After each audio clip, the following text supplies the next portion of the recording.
Mereka merambat, mereka meraung, mereka hendak lari, mereka ingin keluar dari neraka.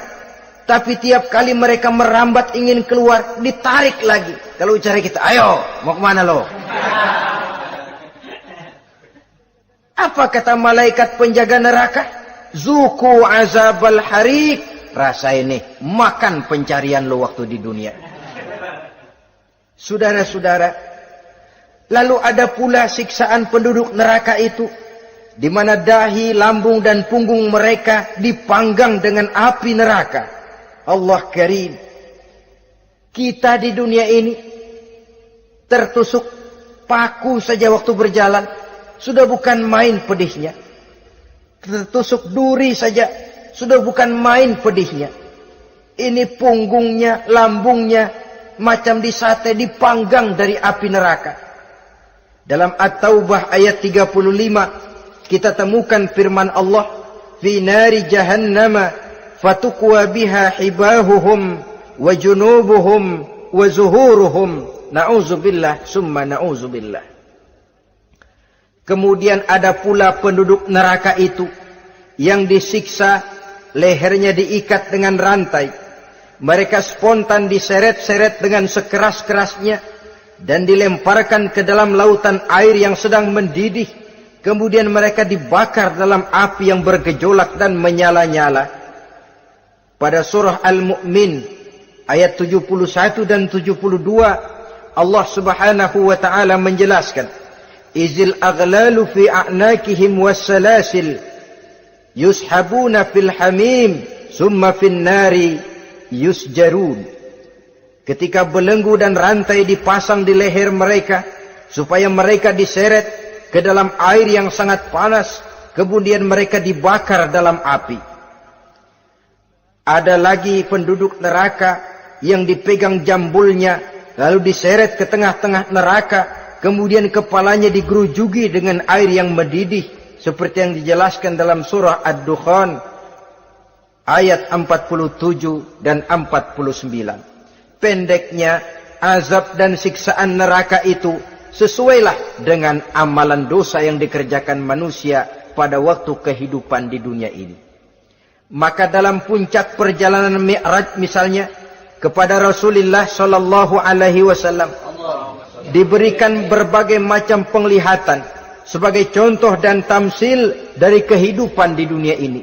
Sejak dari penglihatan di jalan sampai kepada penglihatan surga dengan segala kenikmatannya dan neraka dengan seluruh azabnya, seluruhnya merupakan contoh teladan.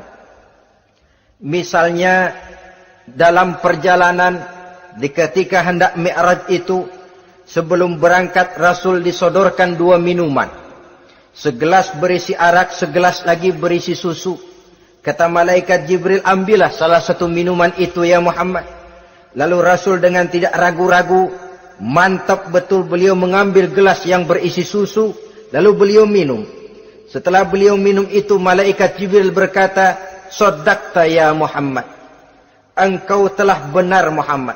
Laqad asabtal haq, pilihanmu tepat. Kenapa ya Jibril?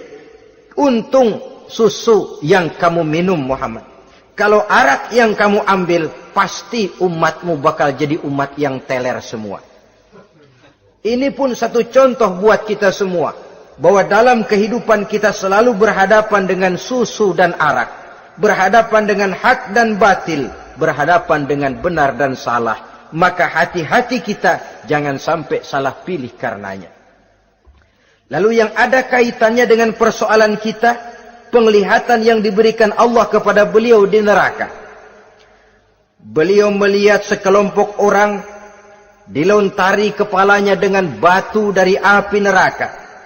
Tiap kali dilontari kepala itu hancur berkeping-keping, berantakan otaknya. Lalu dibulatkan kembali.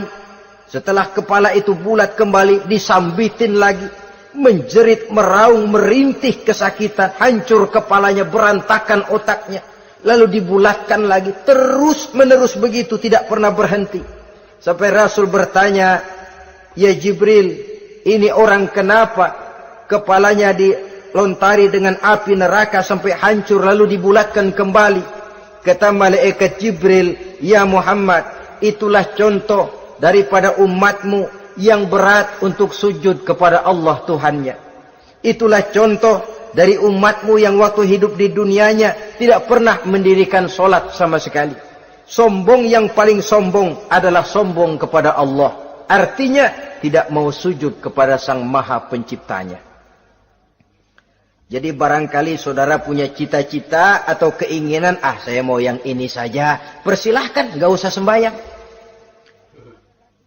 Lalu ada lagi sekelompok kaum, perutnya besar, sebesar rumah, dililit dengan kala dan ular dari api neraka, diseret-seret dia di jurang neraka, dipatoki ular, hancur perutnya, dibulatkan lagi perut itu, diseret kembali, hancur lagi, dibulatkan lagi, terus menerus seperti itu. Kata Nabi, ya Jibril, ini apa lagi? Kata malaikat Jibril, wahai Muhammad, inilah contoh daripada umatmu yang waktu di dunia suka makan riba alias renten dan suka makan harta anak yatim, suka ngobyekin anak yatim. Sok jadi pengasuh anak yatimnya lapar, pengasuhnya yang pada kenyang. Saudara hadirin yang saya muliakan, orang yang makan riba alias renten, orang yang makan harta anak yatim, begitu gambaran yang diperlihatkan kepada baginda Rasulullah sallallahu alaihi wasallam. Sebagian lagi ada penduduk neraka yang kukunya terbuat dari tembaga dari api neraka, panjang sangat kukunya itu, lalu mencakar-cakar mukanya sendiri, hancur mukanya berantakan, dicakari oleh kukunya itu, lalu dibulatkan lagi, dicakar lagi, hancur lagi, dibulatkan lagi. Pengangguran bener nih orang, muka sendiri dicakarin sendiri. Ya Jibril, ini tamsil apa Jibril? Ya Muhammad, itulah contoh dari umatmu yang pada waktu di dunianya enggak pernah rukun sama sesama saudaranya muslim. Suka nyari aib orang lain, suka ngejelekin orang lain, padahal orang lain itu saudaranya seakidah. Kan sama dengan nyakar muka sendiri namanya. Menepuk air di dulang, terpercik muka sendiri. Kejelekan saudaranya dikorek-korek, aib saudaranya diobral di pasar umum. Orang macam itu nanti tangannya akan tumbuh kuku panjang dari tembaga yang akan mencakar dan mengoyak-ngoyak mukanya sendiri.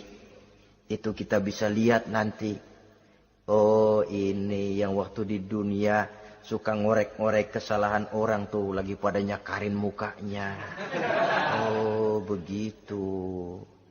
Saudara-saudara kaum muslimin rahimakumullah.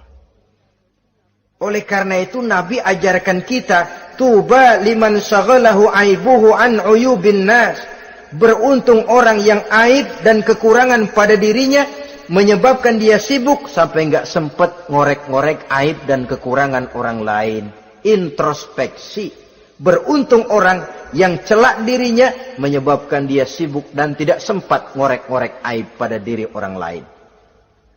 Ada pula di antaranya dilihat oleh Rasul, di antara penduduk neraka itu orang yang lidahnya terjulur memanjang, kemudian dipotong lidah itu dengan gunting dari api neraka, menjerit dan memekik ia menahan sakit yang tiada tara, sampai Rasul bertanya kepada malaikat Jibril, kalau ini tamsil apa lagi ya Jibril?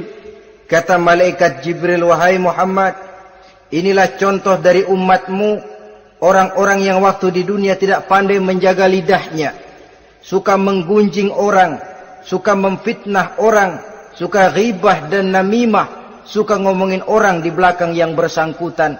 Maka hari ini lidahnya menjulur menjadi panjang dan dipotong dengan gunting dari api neraka. Lalu Rasul juga melihat sekelompok orang perempuan tergantung rambutnya dari gantungan api neraka, kemudian dipanggang dari duburnya sampai ke atas kepalanya dengan tombak dari api neraka, meraung dan merintih serta mengeluarkan nanah dari kemaluannya. Rasul bertanya, ini apa lagi ya Jibril? Kata malaikat Jibril,